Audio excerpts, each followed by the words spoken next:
That I met a woman named Christian before. Do you know other women named Christian? I have never met anybody else called Christian, but I mean, that's kind of why I dig my name and why I especially wanted my daughter to have kind of like a unisex name is because, you know, I had kind of, I wouldn't say trouble with it when I was younger, but, you know, people would often say to me, oh, well, isn't that a boy's name? And I wanted to tell them constantly, well, no, not if I have it.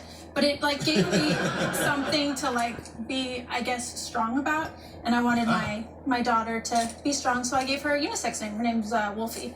Wolf? Your daughter's name's Wolfie? Well, her name's Wolfgang, which is not very common here. Is that a unisex name?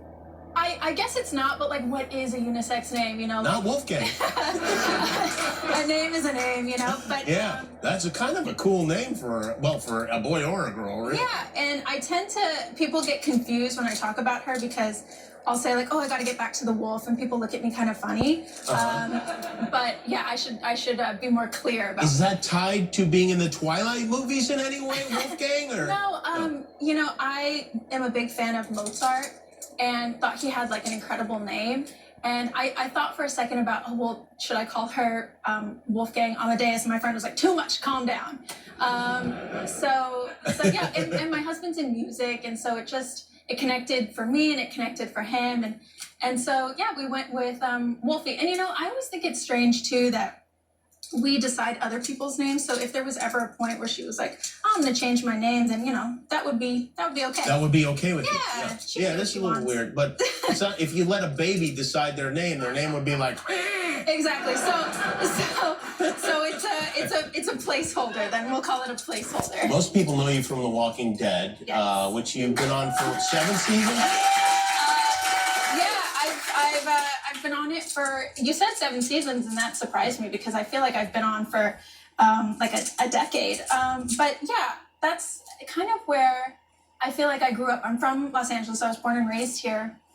And I kind of thought it was irresponsible to live somewhere your entire life without exploring any other town. So I was really grateful to get the opportunity to live in Georgia. And it's just been like, just an incredible experience to be on a show that was that loved, and, you know, that cast, and we're all so tight, and I was so happy for that experience. Yeah. Are you tired of being covered in mud and blood, though? You know, it never really gets old. Like, there's funny things that happen all the time as a result. Like, for instance, we had, I think, press to do on a Saturday. We had to get on a plane and fly to do this press, and it didn't dawn on any of us that we were doing a night shoot on Friday. So we all committed to do press and wrapped at like 5, 6 in the morning and had to go straight to the airport. And we had shot this really big like fight sequence. So we had blood and dirt all over us. So by the time we wrapped, we got straight in the car and just went to the airport, and hair and makeup was throwing us like warm towels and everything to try to get as much off as we could. But that stuff is relentless. So we got to the airport and we went through security, and I didn't even have time to tie my shoelaces. And Atlanta's like I think it's the largest airport in the United States. So there's this like New York subway train that runs through the entire airport, and it was packed. It's always packed. And the doors open, and I get out, and I'm at a full sprint with a co-star, and I trip over my shoelaces, and I think I skidded like 5 feet head first into a wall. And I had blood all over me. And so people assumed that I had just the worst injury. And so one of the stewardesses saw me fall. And when we got onto the plane, she was like, are you okay? You have blood coming out of your ears. You have blood everywhere. And I had to assure her that, you know, we work on a show. It was just hair and makeup, and that I'd be fine. But I was so looking forward to sleeping on the plane since we had to go straight to work, and it just wasn't going to happen. So because she was worried that I was concussed, she forced me to stay awake. And I know, and Josh McDermott, he's such a sweetheart, and like he's really a ride or die friend, but he assured me that he was going to stay awake with me, and he was knocked out in like 10 minutes. Yeah, right. And I wanted them to be he chose die. Oh my God, yeah, exactly.